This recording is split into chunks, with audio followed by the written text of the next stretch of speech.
Wow. Got a lot of crap to plug. I mean, good stuff to plug. I meant good things. I'm not... Okay. Let's meet our panel. She's the lead singer of Blame It on Jane and a lobbyist for a medical research foundation in Washington, D.C. Jane Addams. Jane. Jane. I'm not one of those... Where's your plug, Jane? What's wrong with you? Okay. All right, she's the founder of the Body Shop Stores and the author of the book Business as Usual. Anita Roddick. Anita. How do you do? How are you? This is not unusual. He is one half of Loveline, the genuine MD behind DrDrew.com, and one of the hosts of Men Are From Mars, Women Are From Venus, premiering this Monday on another network, Dr. Drew Pinsky. I love you, Doc.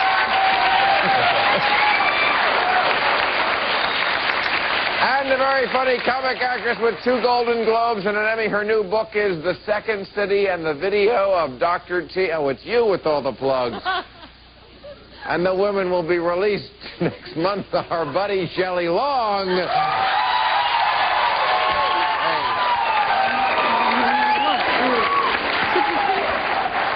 Thank you. Hey. I didn't write that book. I'm just in it in a couple pages. For you, I would hold up a truckload of You're stuff. very sweet. I truly would. Good evening, everyone. No, I like My husband's here. it. Your husband's here. Oh, I'll stop with the compliments. Well, now that you've given them, we can go on. Just being nice. I'm not I know. on the make. In an hour. Say for yourself. Okay. How many saw the Golden Globes the other night? Okay, big show. Robert Downey Jr. won an award. I tell you, I was sitting there watching with a bunch of people, and when his name was there, I said, I know he is going to win. Not because he is a very talented actor. No one would deny that. But let's be honest. Award shows are not about who's the best actor. It's about who might make the best speech. It was a reward show. Who do you really want to see up there? You know, these other guys or Mr. Crackhead? Come on. There was no way he was going to lose that award. Now, the question I have to ask is, and you're a good guy to ask this, all of you are, but you're a doc. Yeah. You know, is it appropriate? Do you think it hurts his cause to give him this sort of positive reinforcement and say, hey, you know what? You're a crackhead, but you're at the top of your game? You know, Bill, I'm much more concerned with the way the industry dealt with him in terms of his work environment. He came out of treatment, out of jail, out of treatment, and was put right into a very stressful work environment without anybody really paying attention to what his medical needs were. The guy's a severe addict. Wasn't he living in a halfway house? He had that may not be the I don't know his case specifically, but I criminal. Well, he's a criminal, and he'd come out of... I think he was in controlled living environment. But the point is, he should spend a couple of years in a very highly structured environment. And really, that's the treatment for somebody with a lifelong history like this. And you don't think a David Kelly show is a highly structured environment? Really? I mean... But, you know, there's another side of it. And I don't in any way condone somebody with that serious a drug habit. And I don't even think you do. No. And I know there are certain drugs you approve of. But I don't think they're a criminal. I think they're a patient. Well, but I thought he was He is, but I don't think it's right. It shouldn't be, maybe. It should, maybe they should be legal. But if given the proper structure, if the David Kelly environment isn't enough, and maybe it isn't, working is therapy. No, not for addicts. Addicts... Along with their social therapy, their psychotherapy. Shelley, I have to beg to differ. I run an addiction recovery program. You can't eliminate from his life. You don't, but you start it very gives slowly. him hope to live. Very small doses, very slowly, because with too much stress, too much expectation, too much freedom... There is no such thing as a small dose of acting. Well, that may be. You have to be totally immersed in his case, there's no such thing as a small dose of drugs. That's what's sad. Why are we rewarding How come Ally McBeal looks like the drug addict and he looks fine? I don't understand. Yeah, it's amazing, isn't it? Except, you know what, you watch those moments, and you know what comes through with him in these to me, I experienced very painful moments for him is shame. The character experienced a lot of shame. You see his shame shining through. He carries around unbelievable burdens of shame. He didn't look shamed at the Golden Globes. He was joking about it. He made a lot of jokes. That's BS. I mean, that's all a lot of superficial fluff. I mean, he really, this man is suffering. Please. I mean, this is an environment where everyone's drinking, Bill. And smoking pot, probably, Bill. I mean, I'm not saying that, again, that does not make his problem right. I'm just saying it's in an environment where people are having illegal drugs and making jokes. I saw one person receive their award. He made a joke. Right. You know, that's what I'm asking. Is it sending him a mixed message, and is it... You can make a case that it is, but I think this is a guy who's got a long, long history. I don't think this makes a big difference in the big picture. Well, he's saying it makes a big difference in terms of self-esteem. It looks to him like it's saying, hey, you know what? It's funny, I think it's cool, you'll always be accepted back. Perhaps the converse question is more appropriate, which is it a good message to send young people in the country that you can go do crack and then get a giant award and still be okay? It's unrealistic. It's not real. I don't think young people give a toss about whether it's a metaphor or not. I think they're doing drugs because they love it, because it's enjoyable. I think it's a new industry. The biggest employer in the world now is the legal drug industry. I think we've lost the plot, or your administration has, by putting marijuana in terms of a hard drug, and it isn't. I've never known anybody die of marijuana smoking. And I think with somebody like some brain cells have died now. Yes, yeah, but consistent use. But I mean, more brain cells have died with alcohol and certainly tobacco. And again, that argument is breaking. I'm in complete agreement with you. But moving that aside, talking about this young man, he's a damn good actor. And hopefully his collegiate group of friends have recognized that. But there's a double standard with celebrities, because someone like Robert Downey Jr. and Daryl Strawberry are being rewarded, even though... Daryl Strawberry was rewarded. I mean, that guy has been trashed. But he got more chances Absolutely. than the normal person would. I think that's true. Daryl Strawberry did, or Daryl Strawberry? And there are people who are addicted to drugs in this world who are not famous, they're not wealthy, and they have to deal with their problem in a way that celebrities and recognized people are not allowed to. And there's a huge the group I hate treating more than any other celebrity, because the first step of recovery is humility. And getting, Elizabeth Taylor. Who do you think you are, Elizabeth Taylor or something? I mean, yeah, that's who she is. On behalf of the celebrities, I think we need to say here that most of us have, like Robert Downey, who has already commented on this, esteem problems, and therefore there's a lot of talk. Absolutely, but it's esteem problems that manifest themselves by acting like huge. Well, I mean, that's what most celebrities do. Because I'll tell you, beneath the grandiosity is the shame, and they don't want to get anywhere near that shame. And not even for people who are, and not just for people who are doing drugs. Yes. Of course. The comic is... Fame is the worst drug of all, is it not? I mean, that's what incites people. Very addicting. Yes. In terms of the drug issue in this country, the big issue is that we are raising a lot of young people, particularly in this country, that do not have adequate what we call self-competency. They can't regulate their emotional worlds. They're given very little resource to do that. What they're given is solutions such as drugs and sex and fast cars and money and fame, and those feel good in the moment, but they really don't give the kind of internal nourishment that people genuinely need. I believe you've got to look at your educational system. You don't have an educational system that encourages self-worth or self-identity. And, this notion it encourages false self-worth. Entitlement. Right. We give trophies to kids for walking across the room without tripping. Entitlement. That's right. Yeah. It's called, right. And I think this notion of self-esteem is so dangerous a concept. Got one of those? No, because you're in a different generation. But they do it now. That's true. Oh, well, right. They pump up these kids' esteems without make them work for it. Well, and the message is that we can't let you tolerate disappointment or the adversity of life because you're not up to it. And that takes away from esteem, ultimately, because life sucks sometimes, and you have to deal with that. Those kids have to have a support system, and many of them don't at home, and that's where it has to start. Life sucks. I've got to take a commercial. We'll be right back.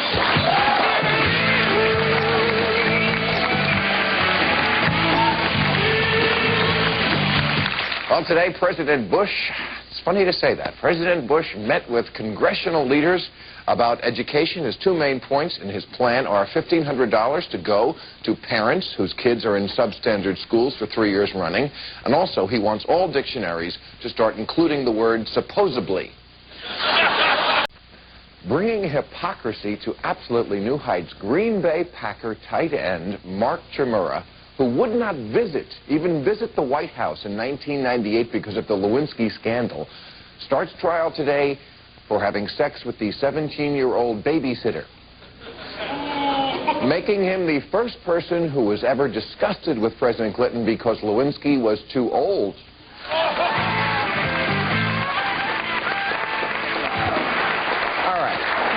We're talking about addictions and health. Carney Wilson, who I'm not picking on, there she is on the cover of People magazine, saying half her size. She was at the Billboard Music Awards, trumpeting this. She's on a bit of a victory lap because she lost 150 pounds. She used to be, you know, we remember from the group. Okay. Kind of a pie wagon. All right, so... She was a big girl. She was a big girl, exactly. Plus size. Okay, but she's kind of on this victory lap, and I don't know. I mean, she reduced her weight because she had her stomach stapled. She had 9/10 of her stomach amputated. Should you take credit for something that has put the possibility of eating actually way beyond your control? I mean, if she eats, she gets sick now. To be, hey, I lost weight, but, you know, to me, that's not fair. Stapling, so how about the tape on the mouth? I think that would have worked with a little bit less.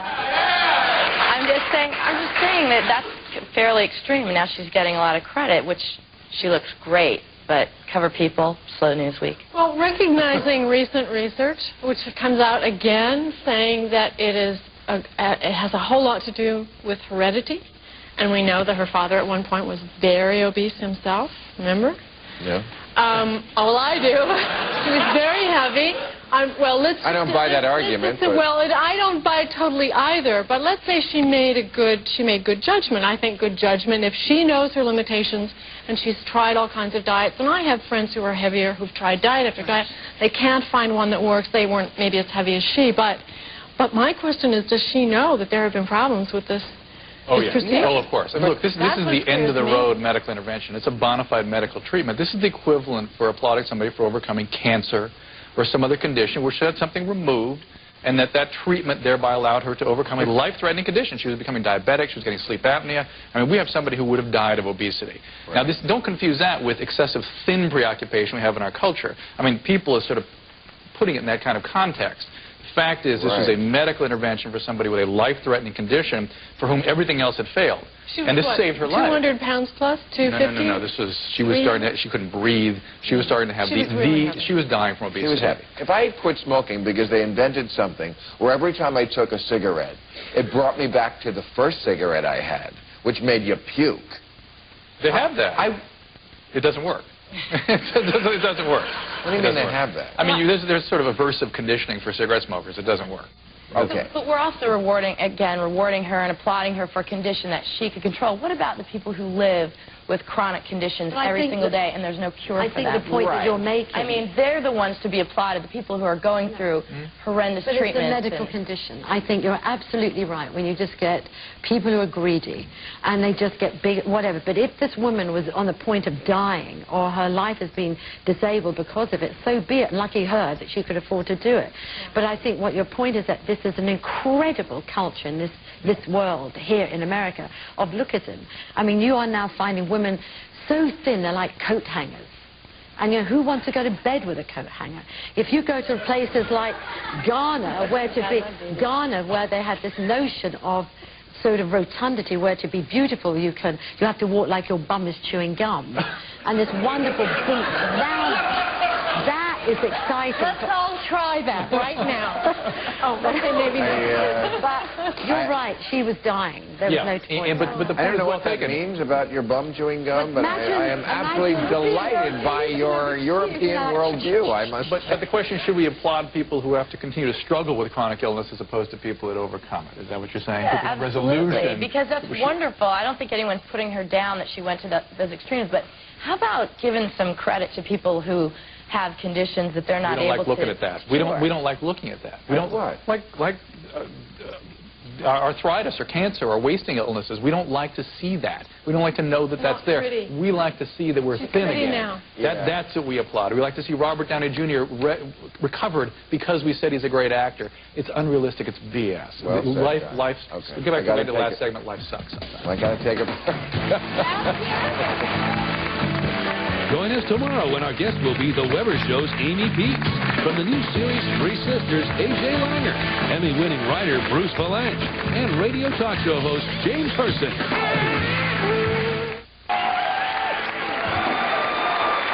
All right, anyone who's watched this show for a while knows I'm a big animal lover, so I was crying crocodile tears, no pun intended, for the Galapagos Islands, which are like the original place where we started to love animals and where Darwin's theory came about.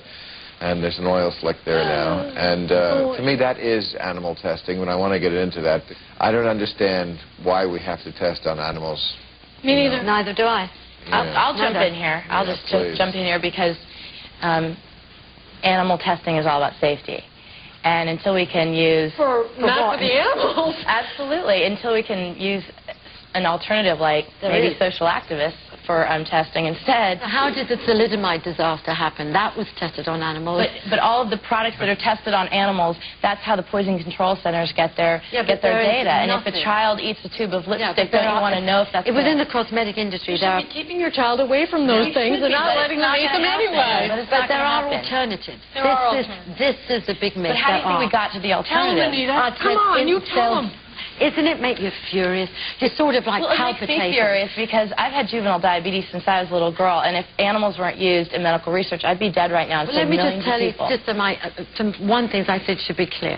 On something as totally irrelevant as a moisture cream or a shampoo, no living vertebrae should be harmed. Number one. And I disagree with that. Let me explain.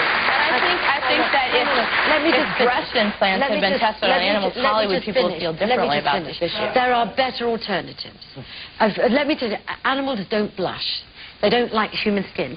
So there's in vitro tests, there's cell culture tests, there's human tests. There are all different alternatives. How did we get there? We got there through animal tests. And I'm saying if there's a great alternative, let's use it. Instead of driving cars, so we have new means of technology to use. There. I'm saying until we have a substitute that is safe, but we do. Effective. We're developing more and more. And I would like to find a mother who would be willing to have shampoo go in its baby's eyes. You see, I think only been tested on a computer. Keep the shampoo out of your baby's eyes. But that's not going to happen. It's not going to happen. Then your baby has to suffer because you've got a crappy mother. You know. But are we talking about cosmetics? If a mother is going to let shampoo in its baby's eyes, that baby's going to suffer something somewhere very soon anyway. You don't think a toddler's going to be able to go and drink some Drano at some point? Drink some Drano, another good mother. Well, I'm just saying those things happen. They don't just happen. Going to prevent the poison of Drano. It's still poison. Are we talking about cosmetic animal testing or medical? Well, that's the thing is they confuse it. They would make it sound like we're curing cancer, but mostly we're trying to find an eyeshadow that works for Catherine Harris. That's mostly what's going on. Let me tell you, in medical school, one of the things that there's a lot of animal stuff that goes on in medical school. We worked on cats and mice and dogs. Cats. We did. And I have to tell you that my entire class was, I don't want to speak for everyone, but there was a sort of a tone that we were disturbed with the casualness with which it went on. There was not a lot of respect for the animals, and so that bothered us. But not doing it would have prevented our training. But in reality, in the cosmetic industry, there are thousands and thousands, like some 8,000 ingredients, of which, if you've just put a sort of a moratorium in it now and said no new medical ingredient, because most of it is coming out of the pharmaceutical industry, and you look in the past and you look at foodstuffs and other ingredients that could be used, and I don't think, and certainly in the cosmetic industry, people are no longer wanting to use animals because it's not working. And with all of this computer... It's not working. It has absolutely worked. That's how it works. Yeah, but you know what? During World War II, the Germans and the Japanese were doing it on humans, and they made the same argument. We need this. Yeah. We got to do it, because otherwise we're not going to find out. Because they had no regard for the people they were touching on. I would absolutely not compare that our nation's top biomedical researchers to the Nazis. I think that's insulting because. But if you have no respect for what you for the creature that you being philosophical about this, some of us have to deal with just living every day and surviving with a chronic illness. Do you not think that in this year, with the huge amount of billions of dollars profit in the pharmaceutical industry, which is almost secretive in this stuff, that they cannot, with their combined intelligence and wealth, shift their research into alternatives and tests. No, no way. If they made that commitment, they would. I have to take a break. I'm sorry.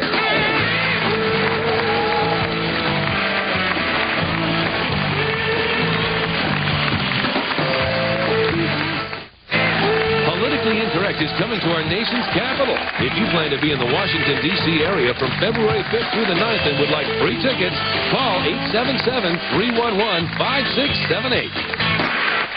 All right, tomorrow we have Amy Peets, A.J. Langer, Bruce Valanche, and James Herson. Thank you, folks.